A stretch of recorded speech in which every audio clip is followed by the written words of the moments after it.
Hi, this is Steve, aka the Angel of Dice, and today I am bringing you a vlog, not a run through, not a review or an unboxing, just a plain, simple vlog. Now, if you're wondering why I'm holding this onboard mic, it's because I want to test what it sounds like using it as like a proper microphone away from the camera. But enough about that. What I'm here to speak about today is basically what I've been up to since the last time I did one of these vlogs, which was at least, at minimum, a year ago.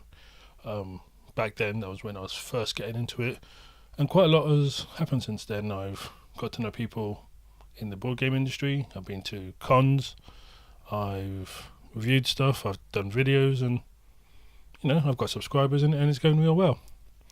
But enough about that. Let me tell you what I've been doing in the board game, video game, and MISC stroke other ecosystems stroke categories. So what's caught my eye when it comes to board games lately? The two things that's really caught my eye are two Kickstarters that are not out yet, but the first one is the Terminator board game.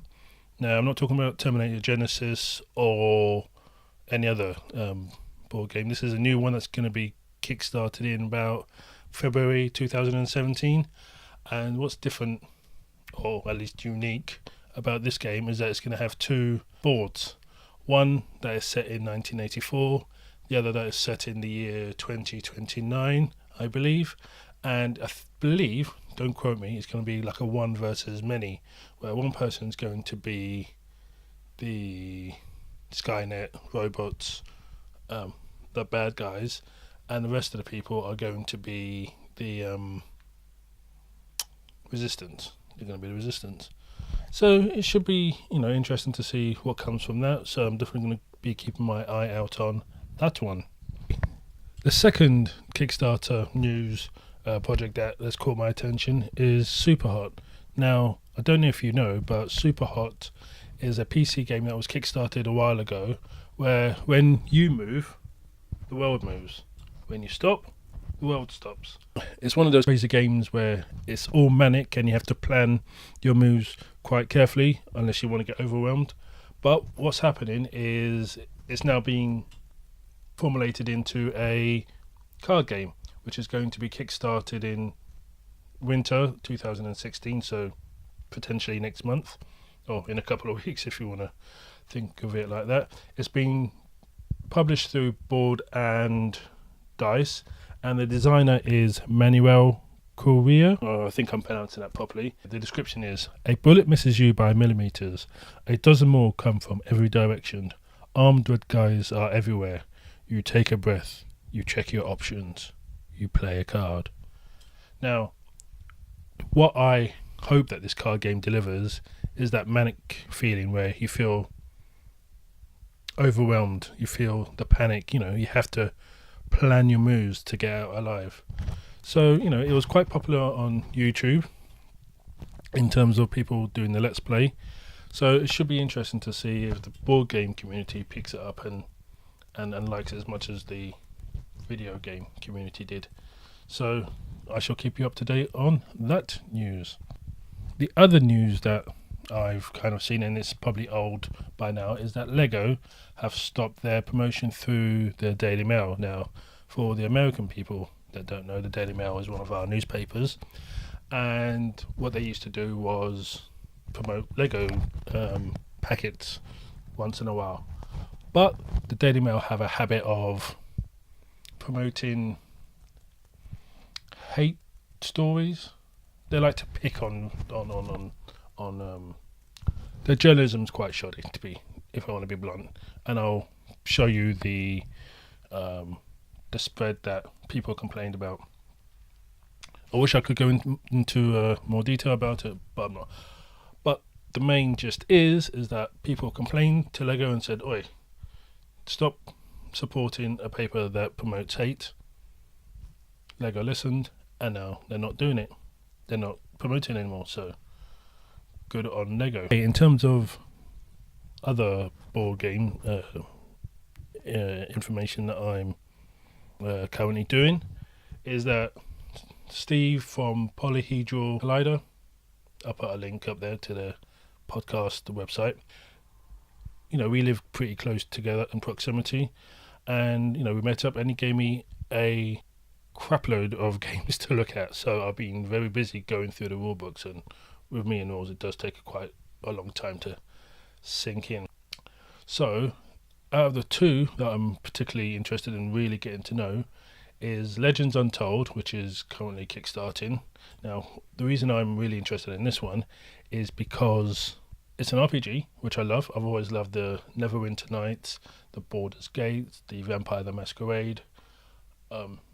You name it, I love a game with a good story. And I think it's a card game. And that's one of the things I've kind of realised with the kids, plus coming home from work. I can't really get into the huge games like Robinson Crusoe or Super Dungeon Explorer or Civilization.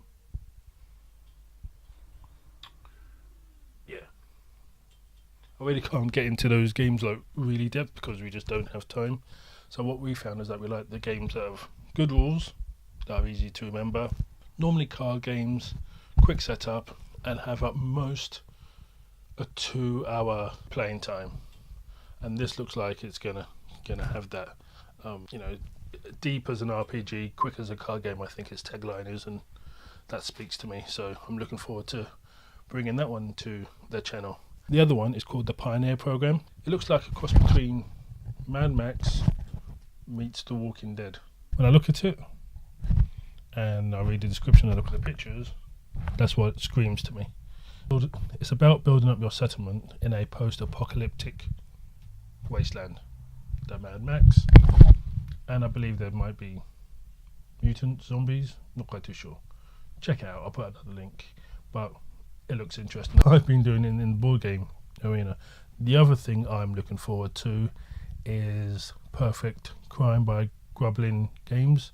I kickstarted that a while ago. That's my that's my almost post-Christmas present. And what I want to do with that, I want to do like a little trailer.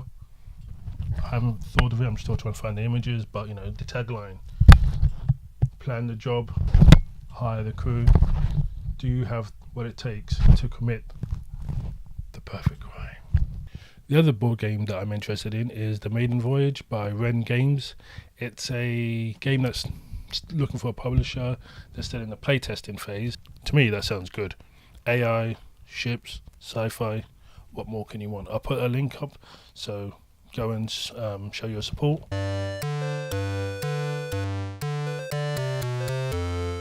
I'm recently playing The Forest, which I love. Now, I've already started a series, but I'm not quite feeling it, so what I might do is go to my original saves, blow up my not even finished house, and start again, but on hard mode, and sort of live off the land, explore the map, and see how I go and see how far I get. Because I'm not that creative, and if you look at people like Foister or Kojak, they're building castles and townships, and it's like crazy. So I think what I'm going to do, I'm going to try a different approach and sort of live off the land, be the survivalist, and see how far I get. Probably not that far, but let's see, shall we? We're playing Orwell, which is a 1984 based game where you're a worker that's working for the nation, and a terrorist attack has just happened, and you have to go into the social media, the newspapers, and basically build up a profile of a person and basically find out who's behind the attacks. It's a very good thought process on what's happening today with the whole Theresa May Snoopers Charter and Edward Snowden and all the other conspiracy thing that's going on. So it's a good, like I said, a good thought experiment, so I'm really enjoying that one. The other thing that I'm going to do, probably actually after I do this vlog, is The Witcher 3. Now, I was going to get it for Christmas, but I think I might go downstairs and get it in the sale right now. I'm going to get the Game of the Year edition, which I think is about 20 quid. And for that kind of money, it's a good deal, it's a good steal. So I'm going to be potentially doing a Let's Play of that. Not too sure on how I want to do it, whether I want to do like a straight run through or whether I just want to do bits and pieces. We shall see. We'll see what the analytics say. but I'm excited to have a look at that one.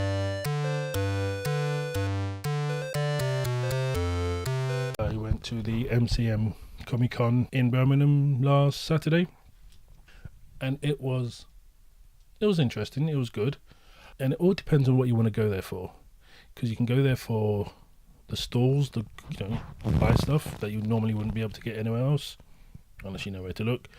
You can go for that.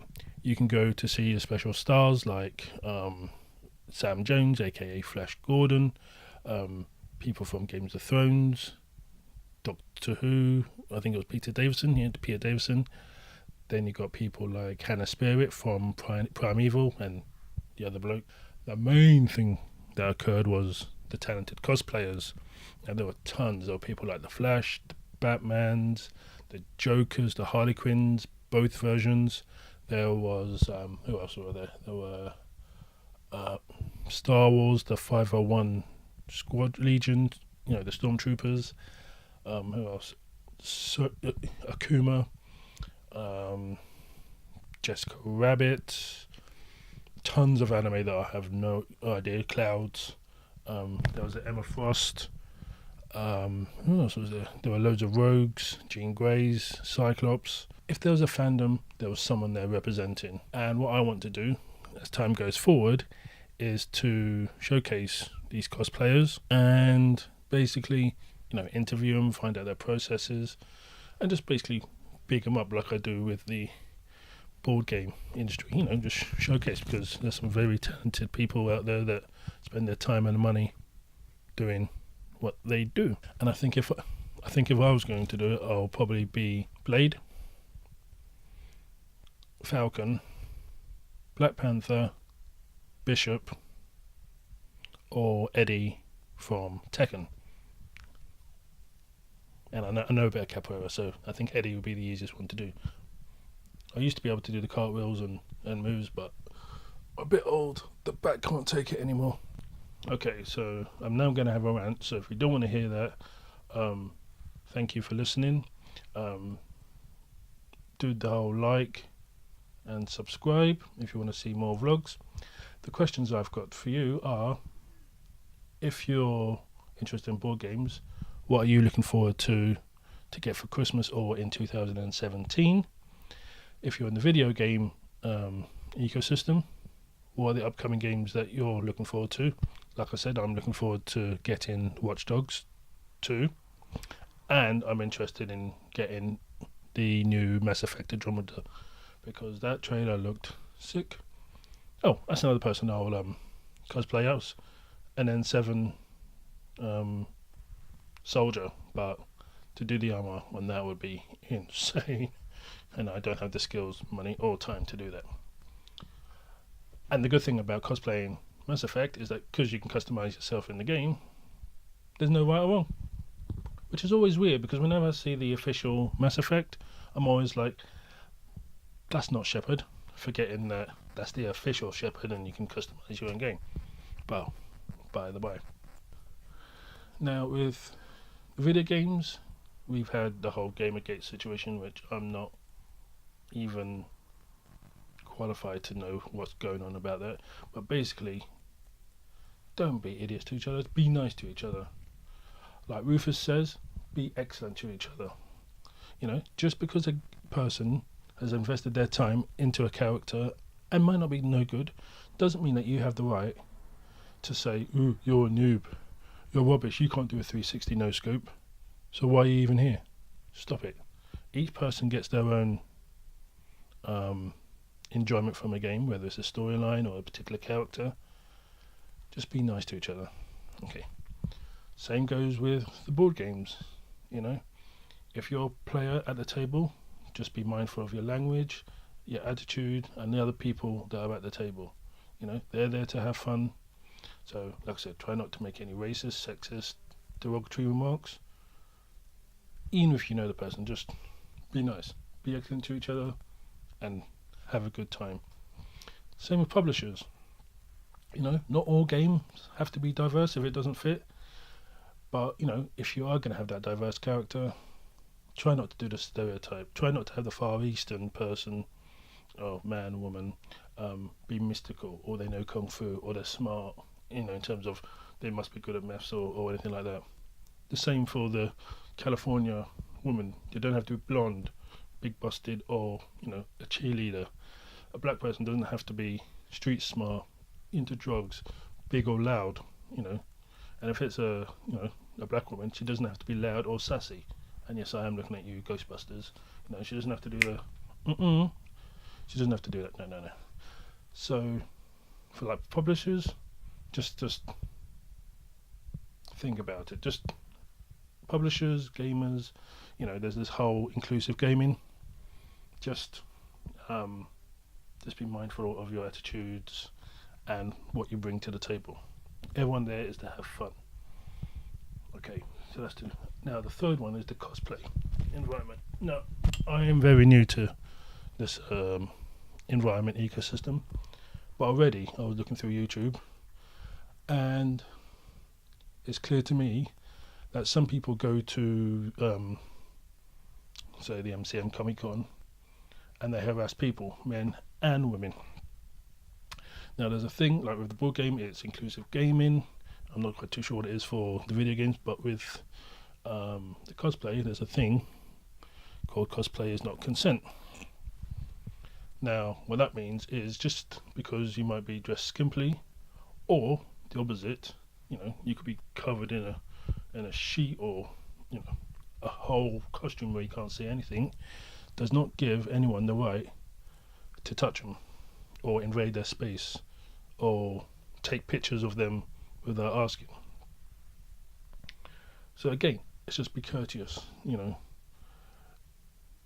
People do cosplay for their own reasons, whether it's to get confidence in themselves, whether because they enjoy the hobby, whether they enjoy being that character. It's a form of acting. So by you invading their space, you're taking that away from them. So like I said, I'll keep it short, but cosplay is not consent. If you want to take a picture, ask. If you want to pose with someone, do it in a nice manner. You don't have to do a full-on butt grab, leg grab, boob grab, whatever. And that goes for men and women. I'm sure there's women that do it to men. Just don't do it. Like I said, be excellent to each other. It worked for Bill and Ted, it's going to work for you. To keep the mood nice and upbeat, tell me, if you had to cosplay, if you had the money, the resources, the time, anything you wanted, who would your ultimate cosplay character be?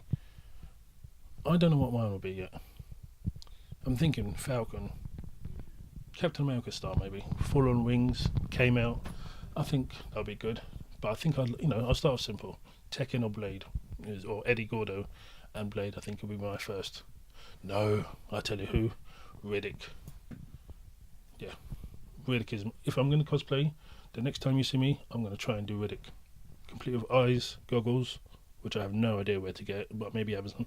But yeah, goggles, and the eyes, and the blades. Yeah, I think that'd be good. Anyway, I'm rambling, but until next time, I shall see you. This is the Angel signing off. Bye.